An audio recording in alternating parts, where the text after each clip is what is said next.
एकलव्य विद्या संकुल।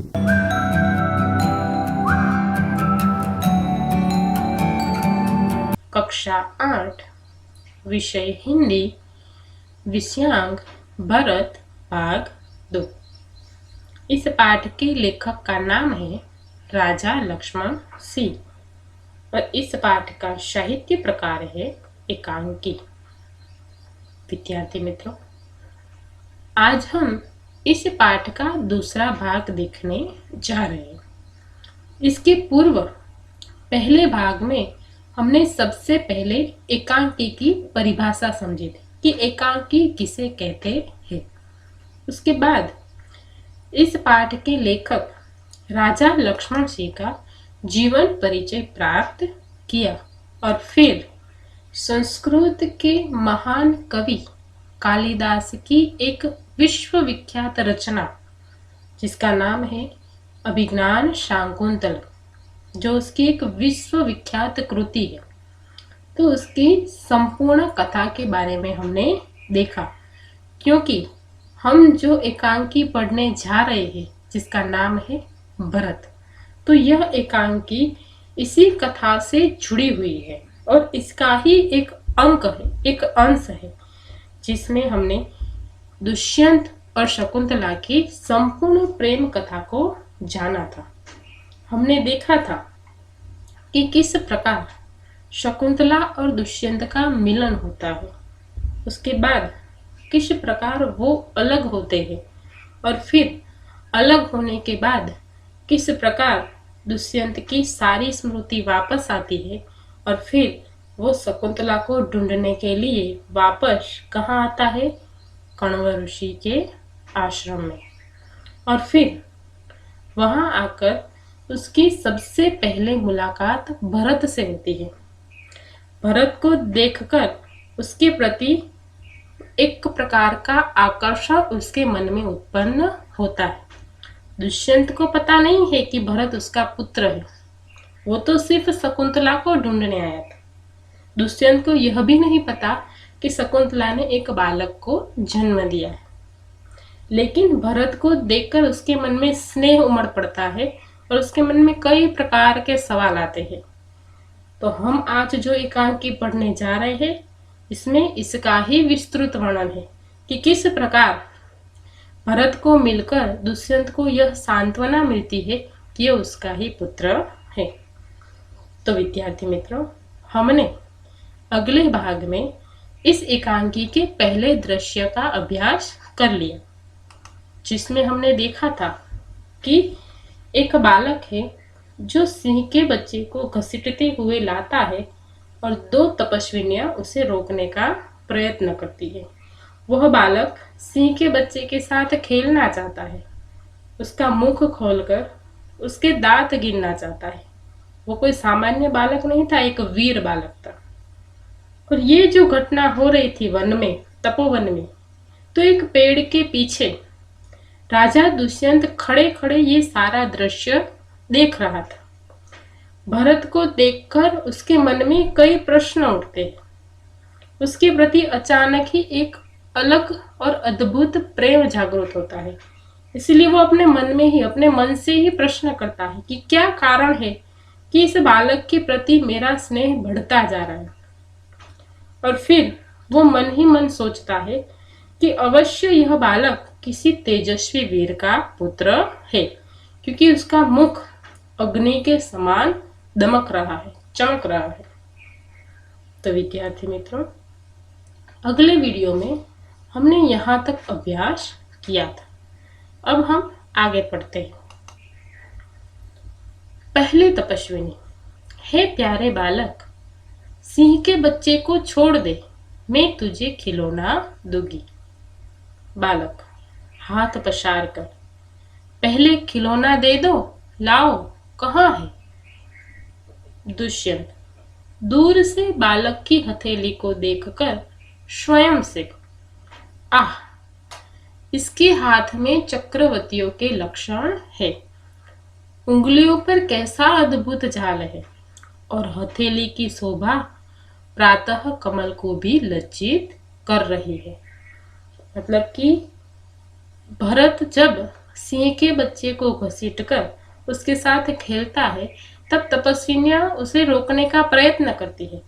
उस समय पहली तपस्विनी क्या कहती है कि हे प्यारे बालक, तू इस बच्चे को छोड़ दे, मैं तुम्हें खेलने के लिए खिलौना दूंगी। तो बालक क्या कहता है, अपनी हथेली आगे पसार कर वो कहता है कि पहले खिलौना दो, बाद में मैं सिंह के बच्चे को छोड़ूंगा। तब जैसे ही भरत अपनी हथेली आगे करता है कि तुरंत दुष्यंत की नजर उसकी हथेली पर पड़ती है और फिर वो तुरंत सोचता है कि इसके हाथ में तो चक्रवर्ती राजाओं के लक्षण है, इसकी उंगलियों में अद्भुत जाल है और उसकी हथेली इतनी कोमल है कि प्रातः काल में खिला हुआ जो कमल का फूल होता है उसको भी वो लज्जित करती है, उतनी कोमल उसकी हथेली है। ये सारी चीजें, ये सारी बातें कौन सोचता है? दुष्यंत, जो पेड़ के पीछे खड़ा है। दूसरी तपस्विनी, हे सखी सुव्रता, यह बातों से न मानेगा, जा मेरी कुटिया में ऋषि कुमार के खेलने के लिए मिट्टी का मोर रखा है, उसे ले आ। बराबर। जब पहली तपस्विनी भरत को कहती है कि तू सिंह के बच्चे को छोड़ दे, मैं तुम्हें खिलौना दूंगी, तब भरत क्या कहता है कि पहले खिलौना दो, बाद में उसे छोड़ोगे। इसलिए दूसरी तपस्विनी कहती है कि सुव्रता, ये हमारे कहने से नहीं मानेगा, तू जा कुटिया में और वहां से ऋषि कुमार के लिए खेलने के लिए मिट्टी का मोर लेकर आ। पहली तपस्विनी, मैं अभी लिए आती हूँ, और फिर वो जाती है। मतलब कि पहली तपस्विनी कुटिया में जाती है भरत के लिए मिट्टी का मोर लेने के लिए। बालक, तब तक मैं इसी सिंह के बच्चे के साथ खेलूंगा। यह कहकर तपस्विनी की ओर देखकर हंसता है।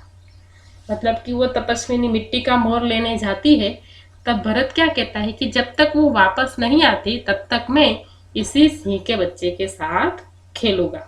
इतना कहकर वो हंसने लगता है। दुष्यंत, आप ही आप, मतलब कि अपने आप से वो बातें कर रहा है, खुद से, मन ही मन, कि इस सुंदर बालक से खेलने को मेरा मन कैसा ललचाता है।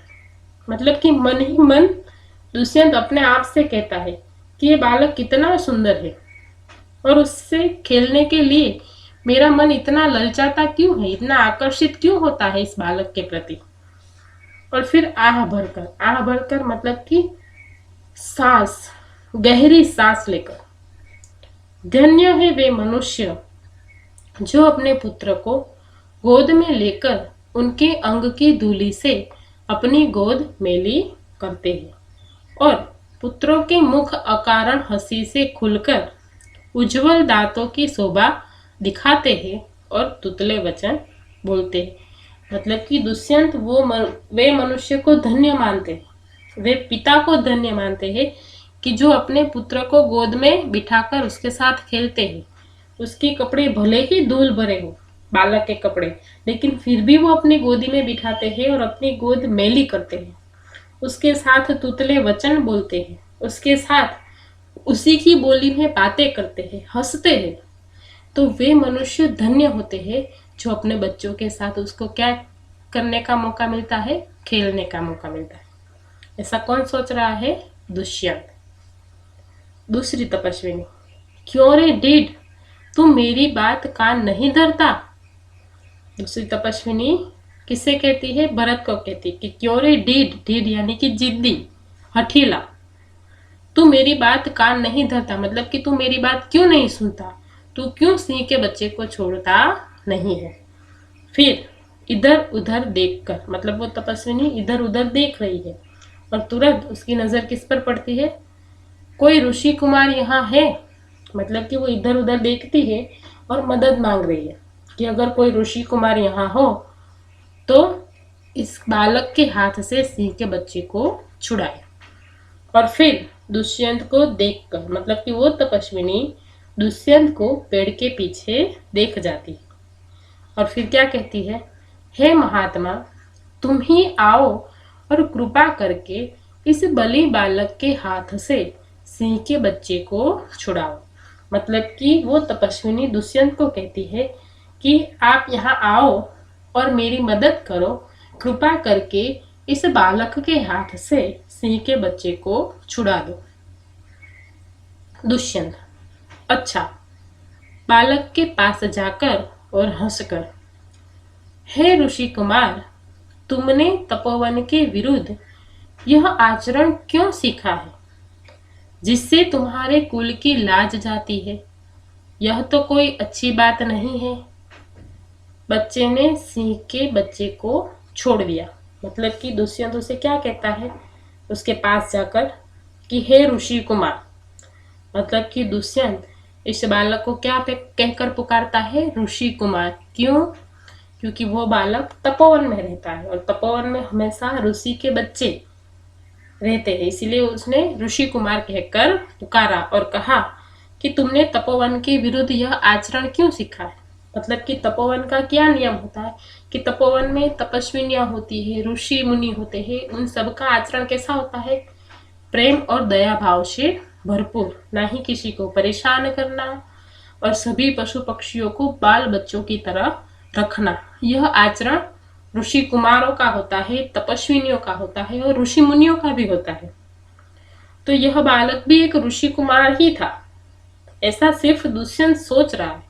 इसलिए उसने कहा कि तुमने तपोवन के विरुद्ध यह आचरण क्यों सीखा? तुम क्यों इस सिंह के बच्चे को परेशान करते हो? तुम क्यों अपने आचरण के विरुद्ध यह कार्य कर रहे हो?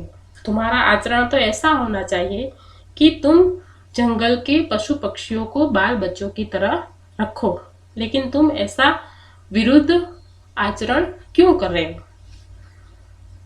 जिससे तुम्हारे कुल की लाज जाती हो? मतलब कि ऐसा आचरण करने से तुम्हारे कुल की क्या जाएगी? लाज जाएगी। यह तो कोई अच्छी बात नहीं है। मतलब दुष्यंत ने कहा कि हमारे कुल की लाज जाए, ऐसा काम करना अच्छी बात नहीं है। इतना सुनते ही बच्चे ने तुरंत सिंह के बच्चे को छोड़ दिया। यहाँ पर देखो, यह दृश्य है, यह है भरत जो किसके साथ खेल रहा है? ऋषि कुमार। भरत किसके साथ? एक सिंह के बच्चे के साथ खेल रहा है। यहाँ पर दुष्यंत है जो उसे समझा रहे हैं कि अपने कुल की मर्यादा के विरुद्ध तुम आचरण मत करो, तुम इस बच्चे को छोड़ दो। और यहाँ पर खड़ी है वो कौन है? तपस्विनी है। दूसरी तपस्विनी, हे बड़भागी, यह ऋषि कुमार नहीं है। मतलब कि जब दुष्यंत ने भरत को क्या कहकर बुलाया था?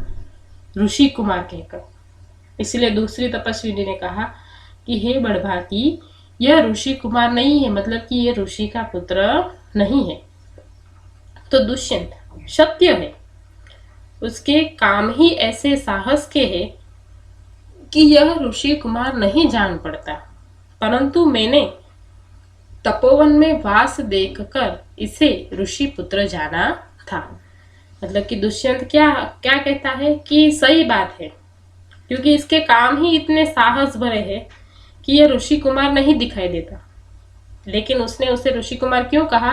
क्योंकि वो तपोवन में रहता था। उस वीर बालक का काम कैसा था? साहस से भरपूर, कि वो सिंह के बच्चे की मुख खोलकर दांत गिनना चाहता था।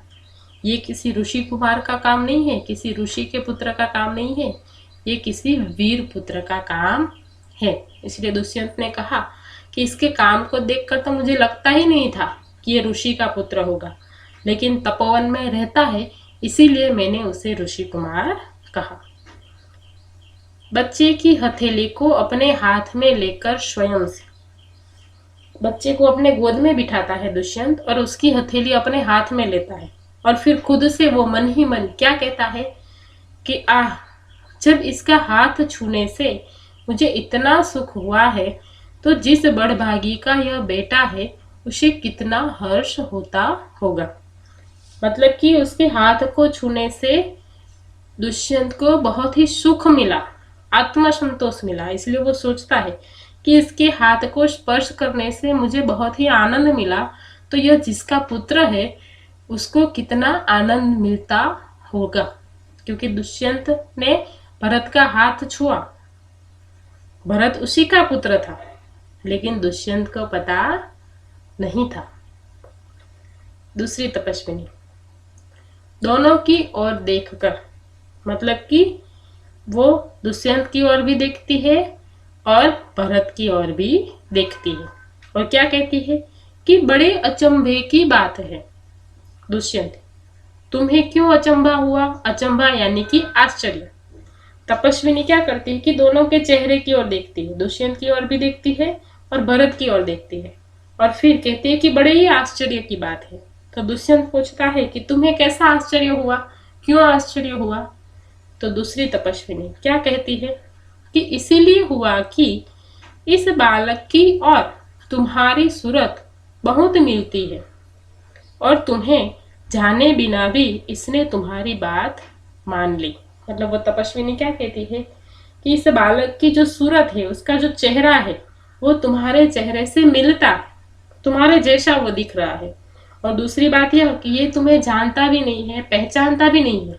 तुम पहली बार यहाँ पर आए हो, लेकिन फिर भी तुम्हारे एक बार कहने से उसने सिंह के बच्चे को छोड़ दिया। हम कब से उसे मना रही थी कि इस सिंह के बच्चे को छोड़ दे, लेकिन फिर भी वो हमारी सुनता नहीं था।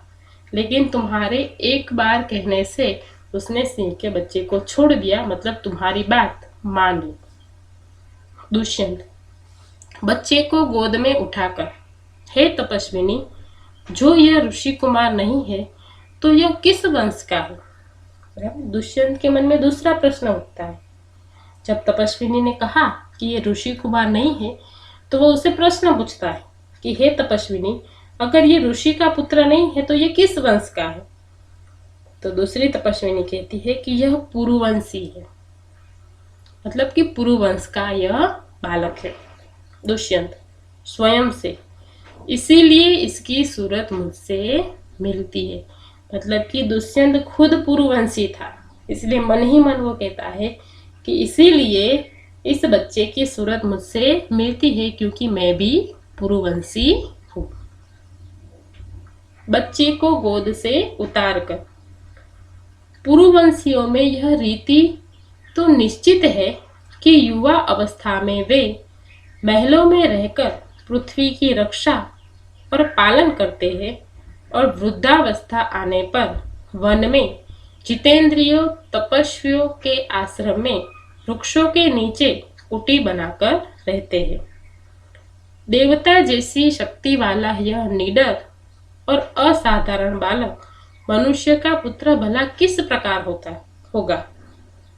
मतलब कि बच्चे को गोद से उतारकर वो क्या कहता है कि मैं भी पुरुवंशी हूँ, और पुरुवंशियों की यह रीति होती है कि वो युवा अवस्था में महलों में रहते हैं, देश की पृथ्वी की रक्षा करते हैं, राजपाट निभाते हैं, राज्य संभालते हैं, और फिर जब वो वृद्ध होते हैं, वृद्धावस्था में प्रवेश करते हैं, तब अपनी सारी इंद्रियों पर वो नियंत्रण करके तपस्वियों की तरह आश्रम में और वृक्ष के नीचे कुटी बनाकर रहते हैं।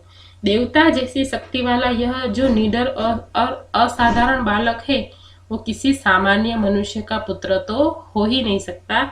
ये निश्चय ही किसी वीर और श्रेष्ठ वंश का पुत्र दिखाई दे रहा है। तो विद्यार्थी मित्रों, आज हम यहाँ तक ही पाठ का अभ्यास करेंगे, और फिर अगले वीडियो में हम देखेंगे कि दुष्यंत को किस प्रकार पता चलता है कि भरत उसका ही पुत्र है।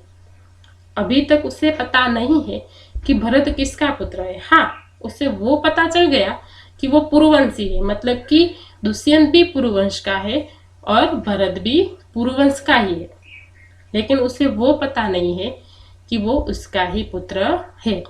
तो अगले वीडियो में हम देखेंगे कि इस बात का पता उसे कैसे चलेगा। धन्यवाद।